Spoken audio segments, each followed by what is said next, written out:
ये कहानी है प्राची की, जो यूनिवर्सिटी से ग्रेजुएट होने के बाद एक न्यू सिटी में जॉब्स अप्लाई करती है और उसकी जॉब एक न्यू कंपनी में लग जाती है। उसका वर्क नाइट शिफ्ट पर था जो 2:17 AM पर ख़त्म होती थी। प्राची पहली रात अपनी जॉब पर आती है। तभी वॉचमैन उससे पूछता है कि मैम, आज आप नाइट शिफ्ट पर आए हो? हाँ, मैं आज से नाइट शिफ्ट ही करूँगी।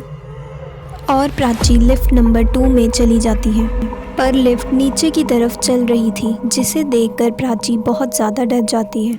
ये लिफ्ट नीचे की तरफ क्यों जा रही है? और तभी लिफ्ट ओपन होती है और उसे किसी बच्चे के भागने की आवाज़ आती है।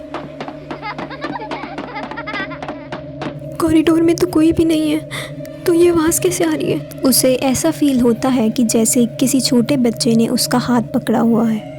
प्राची डरते हुए लिफ्ट के सभी बटन को प्रेस करती है और तभी लिफ्ट बंद हो जाती है और वो लिफ्ट में इमरजेंसी कॉल करती है। हेलो, मैं लिफ्ट नंबर 2 में फंस चुकी हूँ, प्लीज़ मुझे यहाँ से बाहर निकालो। मैम, आपको लिफ्ट नंबर 2 से नहीं जाना चाहिए था। वो लिफ्ट तो कोई भी यूज़ नहीं करता। लिफ्ट उसी जगह पर अटकी हुई थी और प्राची सिक्योरिटी का वेट करते करते सो जाती है। तभी लिफ्ट ऊपर की तरफ जाना स्टार्ट करती है और प्राची को लगता है कि लिफ्ट रिपेयर हो चुकी है। पर जैसे ही लिफ्ट का दरवाज़ा खुलता है तो प्राची बहुत ज़्यादा डर जाती है, क्योंकि उसके सामने बहुत सारे लोग खड़े हुए थे जिनकी स्किन बिल्कुल ब्लैक थी, जैसे कि वो जल चुके हों। और तभी उसे मरे हुए लोगों की लिस्ट दिखती है। इन सब के ID कार्ड्स पे तो यही नाम लिखे हैं, मतलब ये सब मरे हुए लोग हैं। ये क्या हो रहा है मेरे साथ? प्राची वॉचमैन की कॉल पिक करती है। हेलो, मुझे बचाओ यहाँ से। मैम, आप लिफ्ट से बाहर मत निकलना। तभी उसे पीछे से आवाज़ आती है। तुम्हें क्या लगता है तुम यहाँ से बच के चली जाओगी? तुम भी हम सब जैसी बन जाओगी अब। और तभी एक छोटा बच्चा उसका हाथ पकड़ता है और उसे अपने साथ एक कॉरिडोर में ले जाता है। और प्राची वहाँ पर एक घड़ी देखती है जो टूटी हुई थी, जिसमें 2:17 AM हुए थे। प्राची को ऑफिस के डेस्क पर एक पुराना न्यूज़पेपर मिलता है, जिसमें आज की ही डेट पर 2006 में एक फायर एक्सीडेंट हुआ था, जिसमें कई वर्कर्स की डेथ हो गई थी और एक छोटे बच्चे की भी। तुम भी मर चुके हो क्या? मेरा बेटा भी इस एक्सीडेंट में मर गया था उस रात। इस कंपनी के बॉस को एक बहुत बड़ा ऑर्डर मिला था, जिस वजह से वो अपने एम्प्लॉयज से नाइट शिफ्ट करवा रहा था। पर मशीन बहुत पुरानी थी। बहुत सारे एम्प्लॉयज ने उसे कंप्लेंट की थी, पर उसने किसी की भी बात नहीं सुनी, जिस वजह से हम सब जब रात को काम कर रहे थे तब आग लग गई थी और हम सब यहीं जलकर मर गए। मेरा बेटा भी ऐसे ही जलकर मर गया और ये सभी आत्माएं तुमसे रिप्लेस करना चाहती हैं ताकि उन सब की आत्मा को शांति मिल जाए। प्राची को कॉरिडोर से रोने की आवाज़ें आ रही थी, जिसे सुनकर वो बहुत ज़्यादा डर जाती है। तभी उसे एग्जिट डोर दिखता है और वो स्टेयर्स से लिफ्ट की तरफ दौड़ती है। प्राची जब लिफ्ट के बटन पर क्लिक कर रही थी, तभी वो छोटा बच्चा उससे कहता है कि मुझे छोड़ के मत जाओ। और लिफ्ट बंद हो जाती है। प्राची लिफ्ट के खुलने का इंतज़ार कर रही थी और जैसे ही लिफ्ट खुलती है तो उसके सामने वॉचमैन खड़ा हुआ था। प्राची इतनी डर चुकी थी कि वो वहीं पर बेहोश हो जाती है और जब वो उठती है तब वो हॉस्पिटल में थी। इस हादसे के बाद से प्राची को कॉरिडोर से बहुत डर लगता था और आज भी उसे उन डेड एम्प्लॉयज़ के चेहरे याद करके बहुत डर लगता है। उसने अपनी न्यू लाइफ एक न्यू सिटी और जॉब से स्टार्ट की थी। एक रात जब वो अपनी जॉब से वापस आती है तो उसके फ़ोन पर एक नोटिफिकेशन आती है।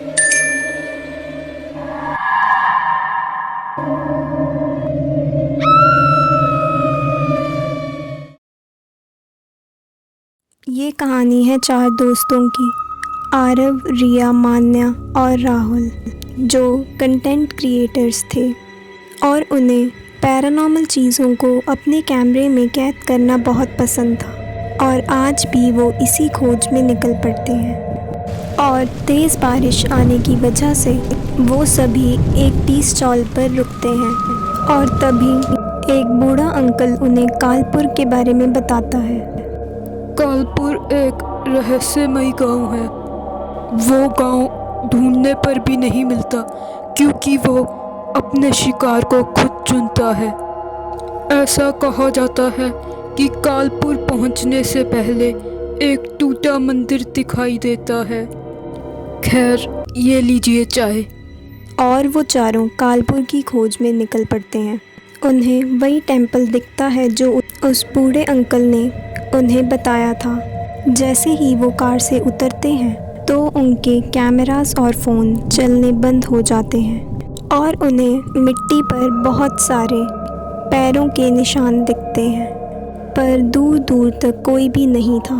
तभी वो अपनी रात गुजारने के लिए एक घर ढूंढते हैं। जब मान्या फ्रेश होने के लिए अपने रूम में जाती है तब उसे खिड़की से दूसरे घर में एक लड़की खड़ी हुई दिखती है। और जब मान्या बाहर जाकर देखती है तब वहाँ पर कोई भी नहीं था। तभी उसे एक बच्ची दिखती है। तुम इतनी रात को अकेली यहाँ पर क्या कर रही हो? मेरे साथ खेलोगी? मान्या डरती हुई अपने घर की तरफ भागती है। फ्रेंड्स, मैंने यहाँ पे अभी किसी को देखा था। उसकी आंखें एकदम काली थी। और तभी सब बाहर चेक करने जाते हैं। कोई भी तो नहीं है यहाँ। तुम क्या मजाक कर रही हो? तभी उन्हें किसी लड़की के गाने की आवाज़ आती है। आवाज़ का पीछा करते करते वो एक स्कूल के बाहर खड़े हो जाते हैं। ये आवाज़ तो स्कूल के अंदर से ही आ रही है। चलो जाके चेक करते हैं। उन्हें क्लासरूम में बच्चे बैठे हुए दिखते हैं, पर जैसे ही वो दरवाज़ा खोलते हैं तब वहाँ पर कोई भी नहीं था। I will kill you. जल्दी सब गाड़ी में बैठो, चलो यहाँ से निकले जल्दी से। ये क्या, हम घूमकर वापस इस मंदिर पर ही क्यों आ रहे हैं? मुझे लगता है हम लोग इसी मंदिर से ही बाहर जाने का रास्ता ढूंढ सकते हैं। और तभी उनके सामने एक आदमी बैठा हुआ दिखता है। मैं तुम सबका ही इंतजार कर रहा था। तुम में से कोई एक मेरा शिकार है। तुम सब यहाँ से नहीं बच सकते। तुम चारों को मरना ही होगा। ये क्या, हमारी तो गाड़ी भी चल गई है। और जब वो पीछे देखते हैं तब उनके सामने बहुत सारे जले हुए लोग खड़े थे जो उन्हें कुएं में धक्का मार देते हैं। पर आरव वहीं रह जाता है। एक हफ्ते बाद जब उन तीनों की आंखें खुलती हैं तब वो तीनों हॉस्पिटल में थे और उन तीनों के अलावा आरव को कोई भी नहीं जानता था। एक रात राहुल अपने घर पे काम कर रहा था। तभी उसे एक अननोन नंबर से कॉल आती है। हेलो राहुल, तुम तीनों मुझे वहीं छोड़ आए। आरव, ये तुम बोल रहे हो ना? तुम तीनों को भी मेरे साथ आना होगा।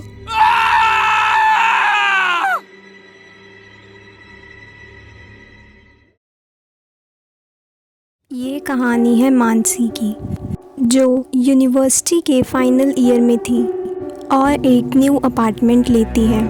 मानसी एक नई जॉब की तलाश में थी और उसका फ्रेंड उसे एक लाइब्रेरी में जॉब ऑफ़र करता है। वो लाइब्रेरी की जॉब से बहुत खुश थी क्योंकि लाइब्रेरी उसके घर के बहुत पास थी।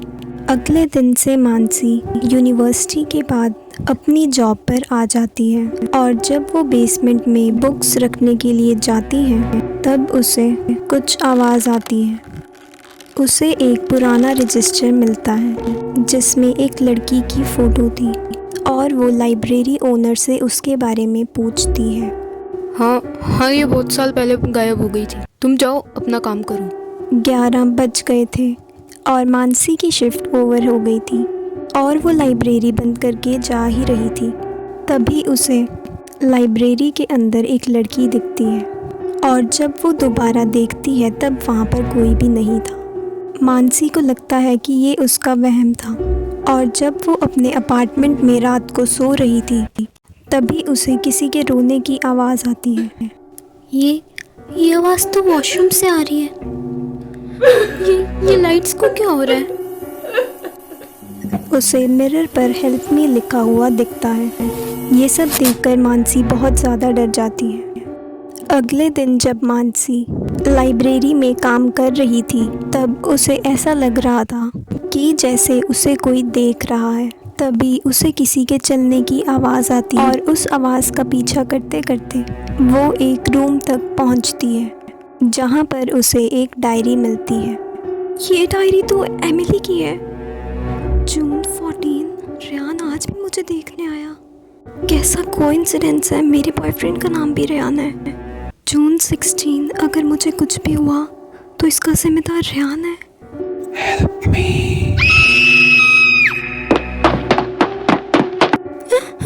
ये सब क्या था? मानसी अपने बॉयफ्रेंड रेयान को कॉल करती है और उसे मिलने के लिए लाइब्रेरी के बाहर बुलाती है। रेयान उसका गाड़ी में इंतज़ार कर रहा था।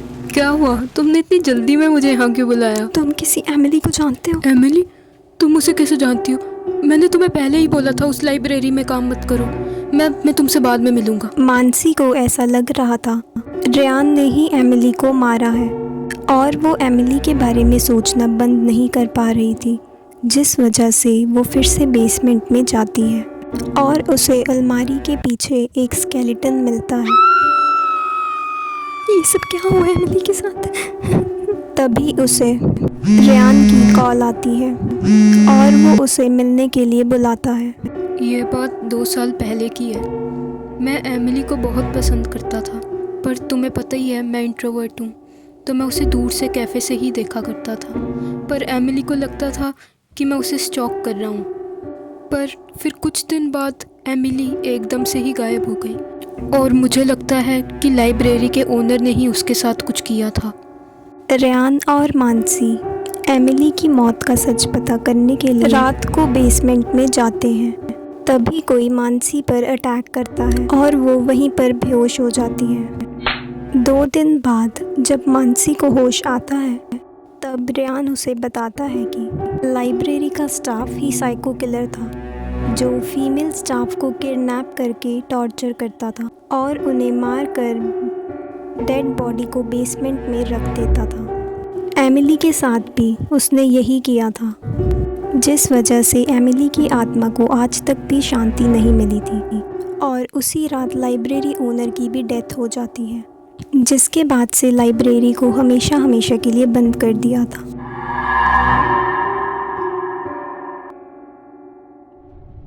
कहते हैं कुछ कहानियाँ सिर्फ डराती नहीं, वो अपने अंदर एक अधूरी सच्चाई छिपाए होती हैं। ये कहानी एक ऐसे स्कूल की है जहाँ रूम नंबर 27 सालों से बंद पड़ा है। कहते हैं वहाँ आज भी एक अधूरा सच छुपा हुआ है। नंदिनी एक न्यू टीचर जो समर वेकेशंस के स्कूल ज्वाइन करती है। नंदिनी छोटे बच्चों से बहुत प्यार करती थी, इसलिए वो अपनी टीचर की पोस्ट से बहुत खुश थी। 1 हफ्ता बीत चुका था और इसी 1 हफ्ते में नंदिनी ने स्कूल के बारे में बहुत कुछ सुना। सभी बच्चे उसे रूम नंबर 27 के बारे में बताते थे। कोई कहता था कि वो रूम हॉन्टेड है और कोई भी टीचर उस रूम के आसपास जाने की हिम्मत नहीं करता। एक दिन नंदिनी अपना काम कर रही थी, तभी प्रिंसिपल सर उसे अपने ऑफिस में बुलाते हैं और कहते हैं कि मुझे पता है नंदिनी, तुम भूत प्रेत की बातों पे विश्वास नहीं करती, तो मैं तुम्हें एक काम दे रहा हूँ। तुम्हें रूम नंबर 27 में जाकर कुछ पुराने रजिस्टर्स लेकर आने हैं। और नंदिनी वहाँ जाने के लिए हाँ कर देती है। जैसे ही वो रूम नंबर 27 के बाहर पहुँचती है तब वहाँ पर बहुत ठंड थी। ये लाइट्स को क्या हो रहा है? और जब वो रजिस्टर्स उठाकर जा रही थी तभी एक अटेंडेंस रजिस्टर अपने आप खुल जाता है। सभी बच्चों के नेम के आगे प्रेजेंट है, बस नैन्सी के नेम के आगे नहीं है। सब मुझे भूल गए थे। और जब वो पीछे देखती है तब वहाँ पर कोई भी नहीं था। नंदिनी को ऐसा लग रहा था कि जैसे उसे कोई देख रहा है। वो स्कूल बेल की आवाज़ सुनकर वहाँ से चली जाती है। उस दिन स्कूल की छुट्टी होने के बाद जब नंदिनी घर लौट रही थी तब उसके दिमाग में रूम नंबर 27 वाला हादसा घूम रहा था और जब वो रात को सो रही थी तभी उसे एक अननोन नंबर से कॉल आती है। हेलो। कोई भी मुझसे प्यार नहीं करता। रूम नंबर 27 में मैं तड़प तड़प कर मर गई, पर मुझे कोई भी बचाने नहीं आया। अब मैं तुम सबको मार दूंगी। अगली सुबह नंदिनी लाइब्रेरी में अपना काम कर रही थी और वो लाइब्रेरी टीचर से नैन्सी के बारे में पूछती है। लाइब्रेरी टीचर उसे एक न्यूज़पेपर दे देती है जिसमें 5 साल पुराने फायर एक्सीडेंट के बारे में लिखा था और लाइब्रेरी टीचर उसे बताती है कि फायर एक्सीडेंट से पहले एक टीचर ने नैन्सी को पनिशमेंट दी थी और उसे रूम नंबर 27 में बंद कर दिया था और जब स्कूल में आग लगी थी तब उसे बचाने के लिए कोई भी नहीं आता, जिस वजह से नैन्सी की डेथ हो जाती है और रूम नंबर 27 को हमेशा हमेशा के लिए बंद कर दिया था। नंदिनी को ये सब सुनकर बहुत बुरा लगता है, इसलिए वो नैन्सी की मदद करने का सोचती है और रूम नंबर 27 में वापस जाती है। रूम बहुत ठंडा था और नंदिनी अटेंडेंस लेना शुरू करती है और जब वो नैन्सी का नाम लेती है तब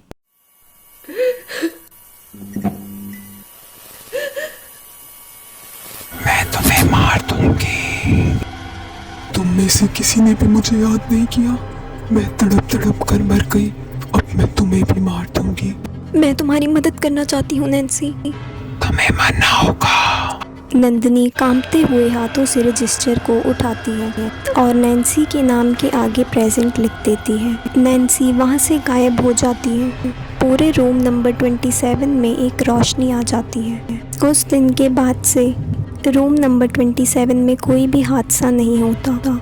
1 साल बाद नंदिनी समर वेकेशंस के बाद स्कूल आती है और जब वो टीचर्स ऑफिस के डेस्क पे देखती है तो वहाँ पर एक रोज़ पड़ा था। उसके साथ एक नोट भी था जो नैन्सी ने लिखा था।